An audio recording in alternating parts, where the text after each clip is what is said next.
आज हम फिर आपके लिए एक नया हिंदी अपठित काव्यांश लाए जो प्रतियोगी परीक्षाओं में पूछे जाते हैं। इससे संबंधित 5 प्रश्न दिए हैं जिन्हें हम हल करेंगे। तो काव्यांश इस प्रकार आते हैं। सुत कितने पैदा किए जो तृण भी नहीं थे, और वो भी जो पहाड़ों से बड़े थे, किंतु तेरे मान का जब वक्त आया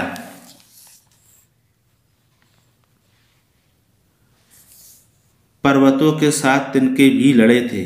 ये सुमन लो या चमन लो, नीड का तृण तृण समर्पित चाहता हूँ, देश की धरती तुझे कुछ और भी दूँ। तो इस तरह से प्रश्न पूछे जाते हैं, इस तरह से काव्यांश पूछे जाते हैं और प्रश्न इस प्रकार दिए हैं। पहला दिया, जब देश के मान का वक्त आया तो पर्वतों के साथ किसने लड़ाई करी।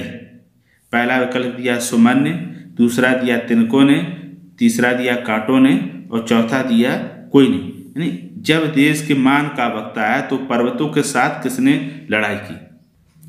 ये देखो काव्यांश में दिया पर्वतों के साथ तिनके भी लड़े थे। तो फिर क्या होगा, दूसरा विकल्प तिनको सही होगा।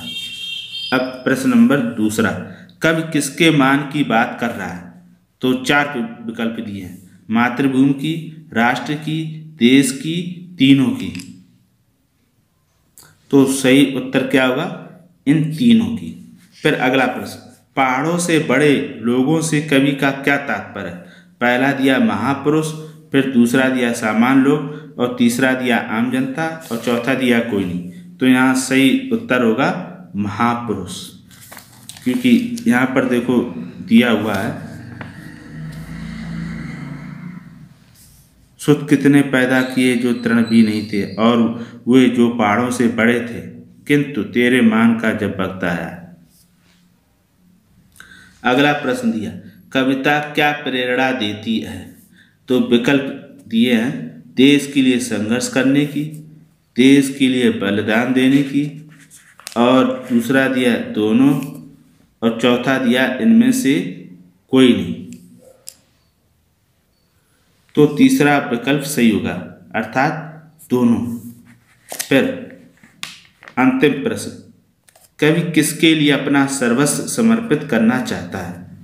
देश की धरती या विदेश या परिवार या कोई नहीं। काव्यांश में दिया है देश की धरती तुझे कुछ और भी दूं, अर्थात देश की धरती। पहला विकल्प सही है। आशा करता हूँ यह वीडियो आपको पसंद आया होगा।